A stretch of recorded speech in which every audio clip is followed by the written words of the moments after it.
नमस्कार, मी आनंद पोहनेरकर आपल्या सर्वांचं महाराष्ट्रवाणी बातमीपत्रात स्वागत करतो. पाहूया आजची विशेष बातमी. परभणी शहरातील प्रसिद्ध हजरत सय्यद शाह तुराबुल हक साहेब यांचा उरूस दिनांक 2 ते 10 फेब्रुवारी 2026 या दरम्यान होणार आहे.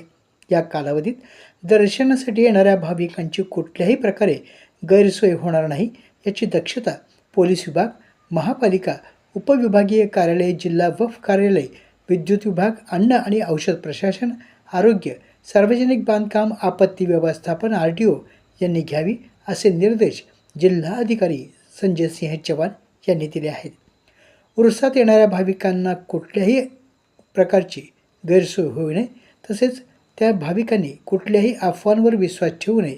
कुठलीही अडचण आल्यास पोलीस विभाग, महापालिका, वक्फ बोर्ड किंवा उपविभागीय अधिकारी यांच्या नियंत्रण कक्षाशी संपर्क साधावा असं आवाहन देखील जिल्हाधिकाऱ्यांनी केलं आहे. जिल्हाधिकारी कार्यालयात आज मंगळवारी उरूसनिमित्त आढावा बैठक घेण्यात आली. यावेळी जिल्हाधिकारी बोलत होते. यावेळी बोलताना जिल्हाधिकारी म्हणाले, उरूस यशस्वीपणे पार पाडण्यासाठी सर्व विभागांनी समन्वयानं काम करावं. पोलीस विभागाने चोख बंदोबस्त तैनात करावा. CCTV कॅमेरे, आवश्यक ठिकाणी वॉच टॉवर, बॅरिकेडिंगची व्यवस्था करावी. वाहतूक विभागानं पार्किंग आणि वाहतूक व्यवस्था सुरळीत ठेवावी. महापालिकेने स्वच्छता, पिण्याचे पाणी तसेच रस्ते दुरुस्ती, दिशादर्शक फलक, सार्वजनिक शौचालय, कत्तलखान्याच्या ठिकाणी स्वच्छता, पथदिवे, रस्त्यावर धूळ उडणार नाही याची दक्षता घेण्याचे निर्देश जिल्हाधिकारी संजय सिंह चव्हाण यांनी यावेळी दिले. जिल्हाधिकारी यांच्या संकल्पनेतून यंदाच्या उरूस यात्रेमध्ये प्रथमच सार्वजनिक उद्घोषणा प्रणाली म्हणजेच पब्लिक ॲड्रेसिंग सिस्टीम, एक आपत्तीपूर्व सूचना देणारी व्यवस्थापन यंत्रणा कार्यान्वित करण्यात येणार आहे. याद्वारे प्रत्यक्ष घटनास्थळावर न जाता जिल्हाधिकारी कार्यालय आणि पोलीस अधीक्षक कार्यालय या ठिकाणीच जिल्हाधिकारी आणि पोलीस अधीक्षक गर्दी व्यवस्थापनाबाबत कार्यवाही करणार आहेत. या यंत्रणेद्वारे 2 ते 3 किलोमीटरपर्यंत पब्लिक ॲड्रेसिंग सिस्टीमद्वारे कार्यान्वित करण्यात आलेल्या उद्घोषणा प्रणालीमधून अति तातडीचा संदेश निर्गमित करण्यात येणार आहे. राष्ट्रपिता महात्मा गांधी यांच्या पुण्यतिथीनिमित्त परभणी जिल्ह्यात स्पर्श कुष्ठरोग जनजागृती अभियान 30 जानेवारी ते 13 फेब्रुवारी 2026 या कालावधीत विविध उपक्रमांच्या माध्यमातून राबविण्यात येणार आहे. कुष्ठरोगाबाबत समाजात असलेला भेदभाव समाप्त करण्यासाठी आणि कुष्ठरुग्णांना वेळेत उपचार मिळण्याकरता अभियानाच्या माध्यमातून प्रभावीपणे जनजागृती करण्यात यावी असे निर्देश जिल्हाधिकारी संजय सिंह चव्हाण यांनी संबंधित विभागाला दिले.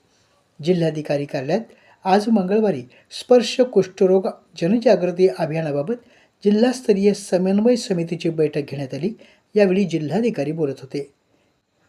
बैठकीस मुख्य कार्यकारी अधिकारी नतिशा माथुर, सहाय्यक संचालक कुष्ठरोग डॉक्टर पंढरीनाथ लखमावाड, शिक्षणाधिकारी, समाज कल्याण अधिकारी, जिल्हा साथरोग अधिकारी, आशा स्वयंसेवक यांची उपस्थिती होती. भेदभाव समाप्त करूया, सन्मानाची वागणूक देऊया हे यंदाचे कुष्ठरोग जनजागृती अभियानाचं घोषवाक्य आहे. अभियानांतर्गत 26 जानेवारी रोजी ग्रामसभेत जनजागृती देखील करण्यात आली आहे. महाराष्ट्र शासनाच्या 150 दिवसीय ई-गव्हर्नन्स सुधारणा कार्यक्रमांतर्गत करण्यात आलेल्या मूल्यमापनात नांदेड पोलीस परिक्षेत्र कार्यालयानं राज्यात प्रथम क्रमांक पटकावला आहे. मुख्यमंत्री यांच्या निर्देशानुसार राबविण्यात आलेल्या या कार्यक्रमात उत्कृष्ट कार्य केल्याबद्दल हा सन्मान प्राप्त झाला आहे. या कार्यक्रमाची अंतिम मुदत 10 जानेवारी 2026 रोजी पूर्ण झाली होती.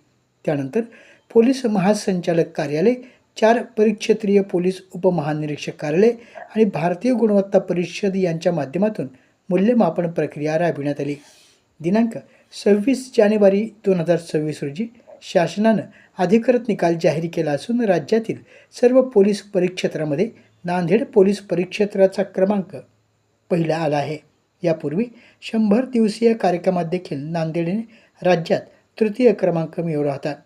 प्रशासनात डिजिटल सुधारणा आणि नागरिकाभिमुख सेवा या उपक्रमाअंतर्गत प्रशासन अधिक लोकाभिमुख, पारदर्शक आणि गतिमान करण्यासाठी अनेक सुधारणा राबविण्यात आल्या आहेत. यामध्ये ई-ऑफिस, आपले सरकार पोर्टल, तक्रार निवारण यंत्रणा, डेटा डॅशबोर्ड, सोशल मीडिया समन्वय, व्हॉट्सअप आधारित सेवा, नागरिकांसाठी वेब ॲप्लिकेशन यावर विशेष भर देण्यात आला. तसेच AI आधारित संवेदना प्रणाली विकसित करून अर्ज आणि तक्रारीच्या कार्यवाहीत वेग आणि पारदर्शकता आणण्यात आली आहे. फीडबॅक सेल करून नागरिकांच्या प्रतिक्रिया नोंदवण्यासाठी देखील सुविधा उपलब्ध करून देण्यात आली आहे. गुन्हे तपास आणि हेल्पलाईन सेवा अधिक सक्षम करण्यासाठी, त्याचबरोबर गुन्हे तपासावर प्रभावी नियंत्रण ठेवण्यासाठी eagle I crime investigation monitoring system सुरू करण्यात आली असून अवैध धंदे गुन्हेगारी रोखण्यासाठी हेल्पलाईन खबर 9150 सुरू करण्यात आली असून नागरिकांकडून येणाऱ्या माहितीनुसार तात्काळ कार्यवाही केल्या जाणार आहे. या यशाचं श्रेय परिक्षेत्रातील सर्व पोलीस अधिकारी, कर्मचारी आणि कंपनीच्या तांत्रिक सहकार्याला जातं, असं पोलीस उपमहानिरीक्षक शहाजी उमाप यांनी यावेळी स्पष्ट केलं. आपल्या जिल्ह्यातील अपडेट बातम्या पाहण्यासाठी आमच्या महाराष्ट्रवाणी या चॅनलला लाईक करा, सबस्क्राईब करा आणि शेअर करा. धन्यवाद.